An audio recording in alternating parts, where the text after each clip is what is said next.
reports coming from Israel that it's not only a problem, the people refusing to serve in the Israeli army, it's not just a problem, it's the biggest crisis in the history of the state of Israel. So there was one report, the Israel army is facing its biggest refusal crisis in decades. They're saying in decades, it's not in decades, it's ever. Israel never had this level of crisis. And in this report, they're saying over 100,000 Israelis have reportedly stopped showing up for reserve duty. While their reasons differ, the scale demonstrates the war's waning legitimacy. This is something massive. Over 100,000 stopped showing up. That means some of those who did not even declare that they do not want to serve in Israel are ridiculing the army now. They're looking at it as if it's something ridiculous. Not showing up completely, not listening to anyone, and treating the army as if it's like a side job that they're not really interested in or that they don't really need.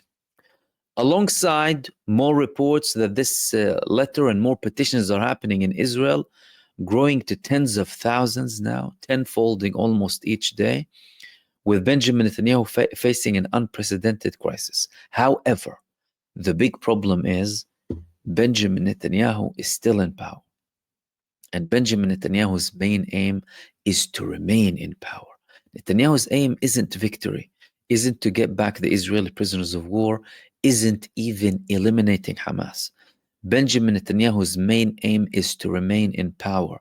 That's why he has multiple fronts open at the same time, so that if one front de-escalates, he can escalate another front. Now, the main front is Gaza. However, he wants he has other, of course, fronts open, but he wants Gaza to remain open for as long as possible. And he doesn't care about victory. He doesn't care about people. And as a matter of fact, he doesn't care about the protests. And he doesn't care about the people refusing to serve. None of that matters to Benjamin Netanyahu. And the severity of the problems that Israel is facing now isn't even something that's bothering him. What's bothering him is only his position, his trial, his excuses, him running away from justice, finding excuses not to go to court hearings, and stay in his position without anyone bothering him up until the next election. So he wants to promote himself as the new Ben Gurion.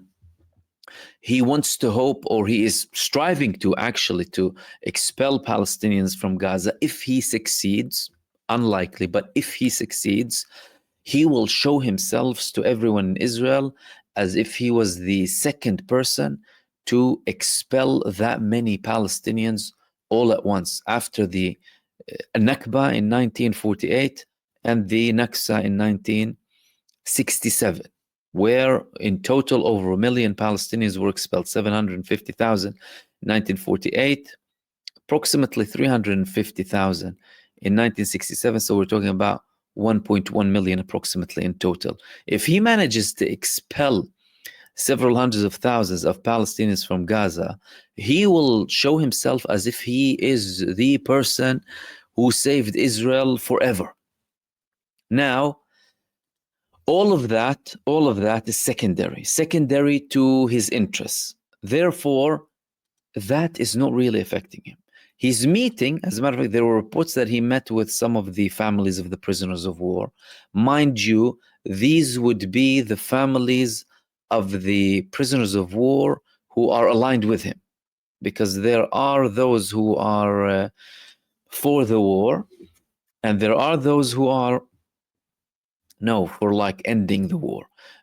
From the families of the prisoners of war who are held in Gaza. The majority want to stop it, but there are some of them who are heavily aligned with Benjamin Netanyahu, and they just want to continue. They are calling him to have more attacks against, the Palestinian resistance, not allow any aid in.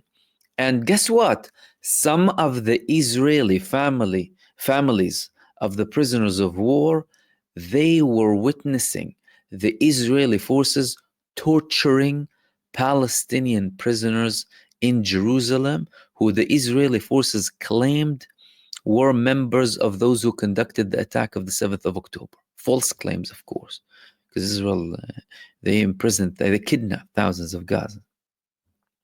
And one of the Palestinians who was kidnapped and released, he described his torture story. I spoke about him in a video a couple of weeks ago. And in his video, apart from the unbelievable things they faced during that period of time, he said that they were torturing them in front of families of prisoners of war. Imagine, so they were looking at them being beaten, being humiliated, every single torture you can think of, and having fun. So there are some families of prisoners of war in Gaza who are like that.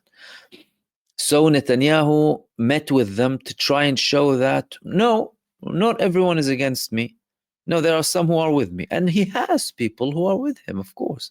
There is a cult following for him who will, of course, follow him and whatever he does. But the majority, they want to end the war, regardless, again, of their position on the genocide in general or the position of Benjamin Netanyahu in Israel as a state towards the Palestinians.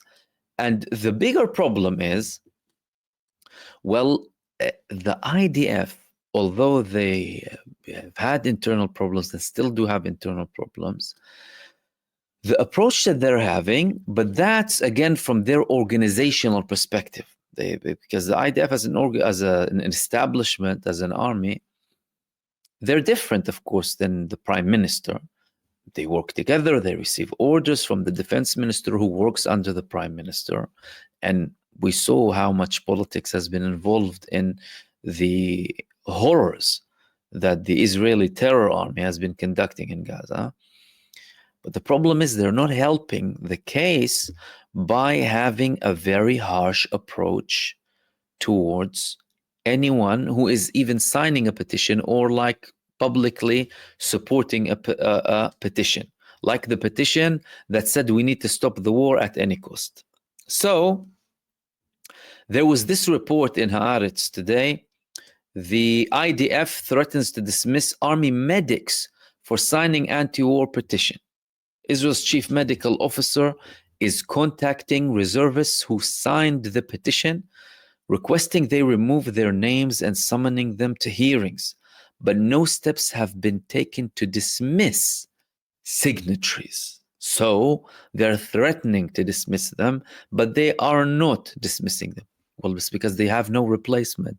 That's number one. But secondly, it's putting the Israeli army in a shameful position and a very difficult position.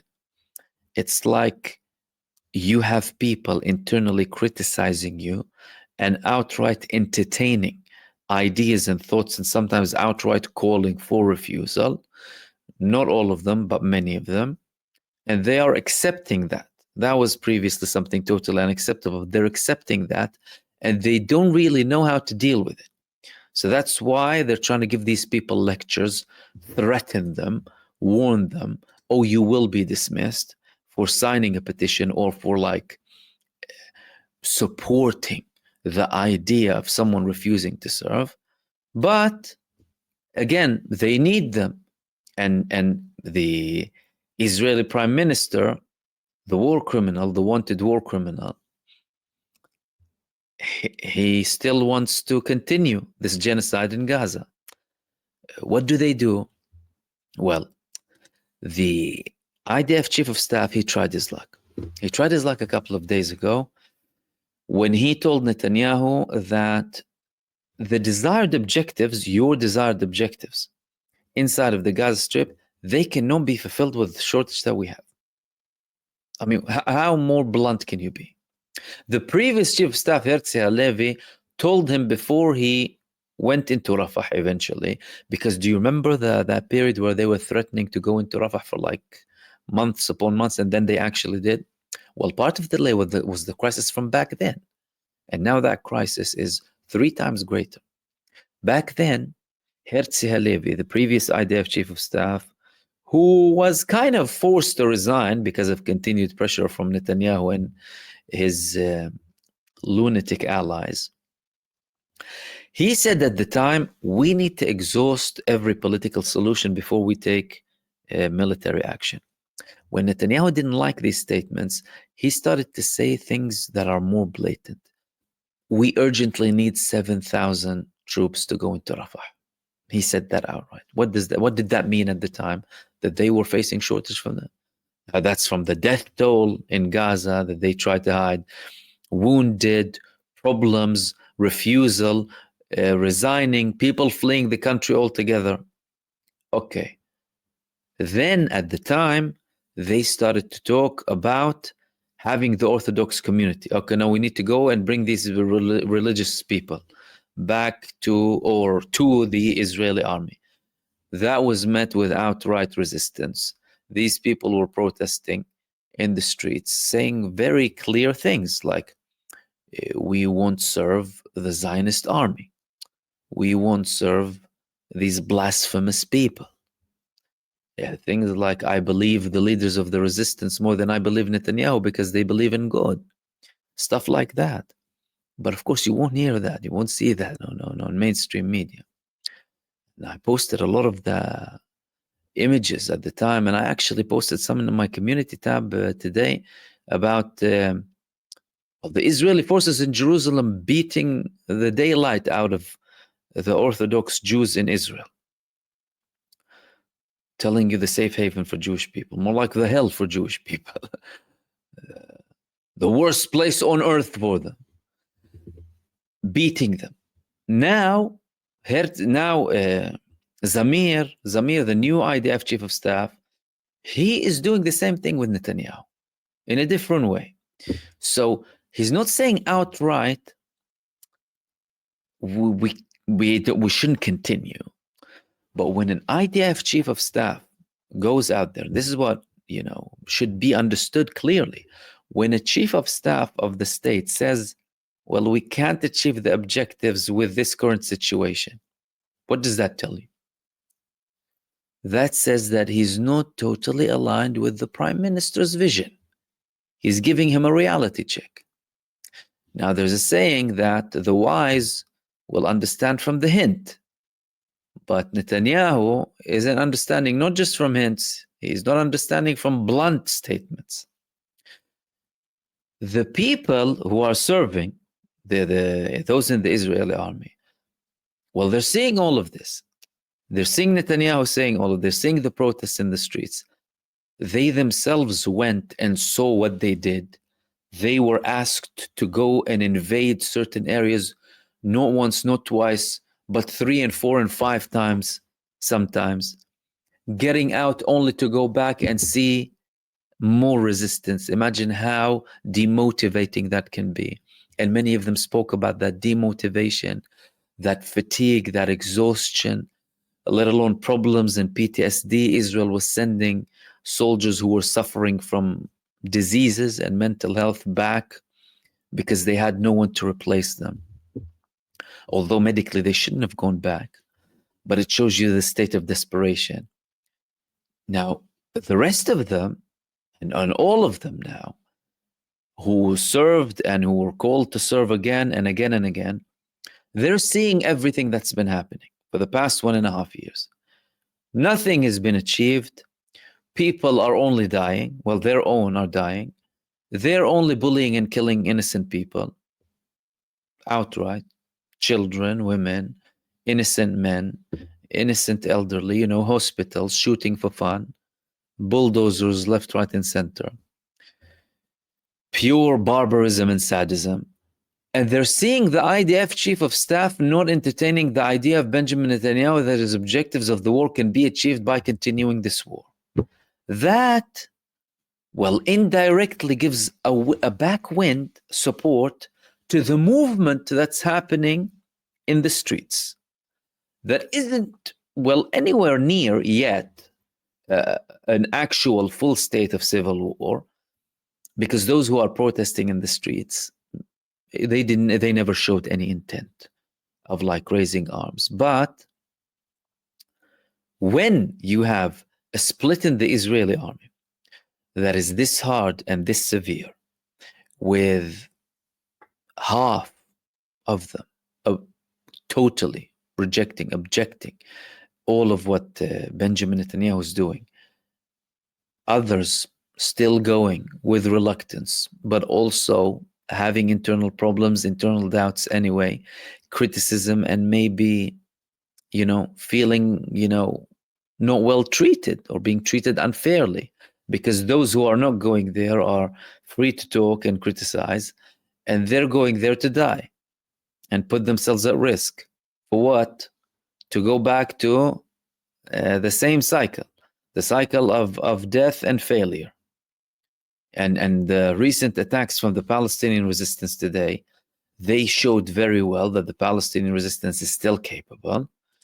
And it's not just only having a dynamic strategy of defense and waiting for ambushes, it's still not hesitating to use the same methods of armed resistance against Israel, similar to what they've done previously. And in that, they're telling Israel, well, we gave you a window. I mean, you decided to come in. We thought you just wanted a show. You came in. It's not really just a show. You don't want to continue down the path of ceasefire. Here you go. You killed another one, or most likely killed another one of your prisoners of war, Aidan Alexander. But the United States is denying somehow. I don't know what the United States knows that we don't know. There was a report coming from a U.S. official today saying Aidan Alexander is in a safe place. How do you know? What did someone tell you? Or are you in denial? Or do you not want the internal pressure? Or do you not want to look like a fool, like an idiot? Do you not want to look like you have blood on your hands? Everyone knows you have blood on your hands. Against your own people and against, of course, the Palestinian people. And even the prisoners of war you talk about. They talk about hostages 24/7. You're killing them. You're giving Israel the bombs to land on them. What are you doing? Netanyahu doesn't care about them. So it's getting tense. It's getting tricky. Now, Israel is talking about, and when we say Israel is talking about, again, take it with not a pinch or two of salt, but with 10 buckets of salt. They're saying we had a counter proposal. We had a counter proposal to Egypt, and Egypt passed this proposal to Hamas. In Israel, they're trying to show as if Hamas are desperate, everything is bad for them.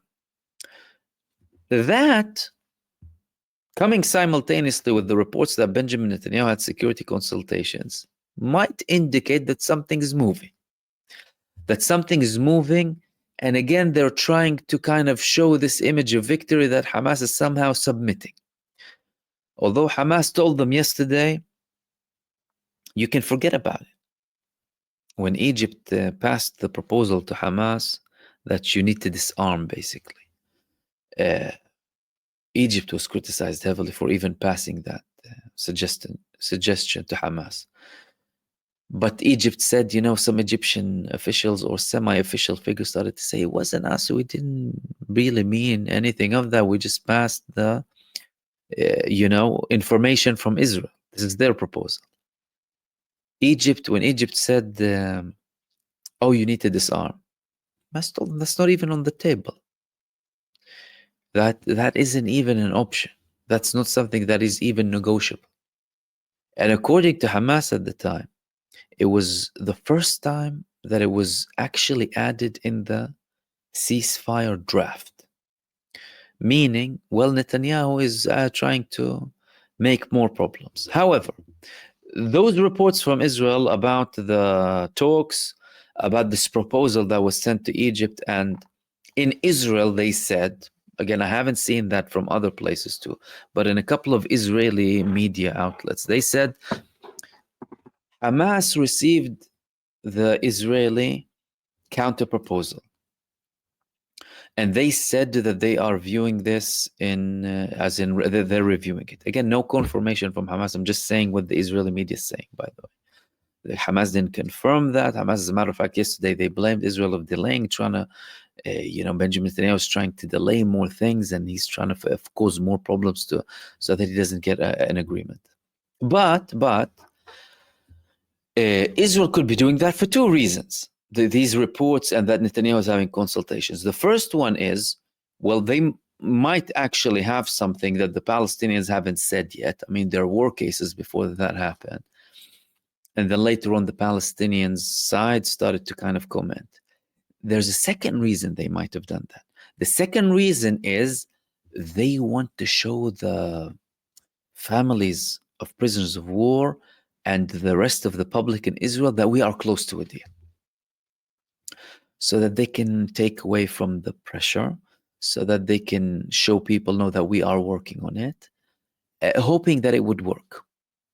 And unfortunately, I mean, it continues to work, really. I mean, Netanyahu, every time that there's a lot of pressure against him, he comes up with something or an excuse, something to drag, and he continues. Like, there is a notion even from senior figures in the Israeli delegation that was negotiating to reach a ceasefire and who actually called for a ceasefire from over a year back, that Netanyahu is only negotiating as a show.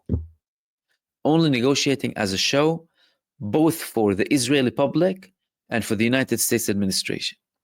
For the United States administration, so that he can pacify them and tell them, okay, you want me to talk, fine, but give me the bombs and the money. Yeah, sure, Netanyahu, have the bombs, have the money, just talk. And he's talking without a gutted negotiating delegation. And with the Israeli public, he can go and meet them and tell them, I know, yes, but look, we're that close to defeating them. We're that close to eliminate them. And the Gazans will be expelled. And look, we are talking, but we won't submit to the demands of the Palestinians because they're ridiculous, and we will never allow another 7th of October and start using this victim card, and they want to eliminate all of us, all of this talk. And then, of course, capitalize on this fear factor that Israel has been established on and always uses and capitalizes on. In the upbringing, really, of not just the Israeli public, the Israeli nationality altogether, this, bringing people and using fear to drag people to them and make them support these abhorrent, barbaric actions of the state of Israel.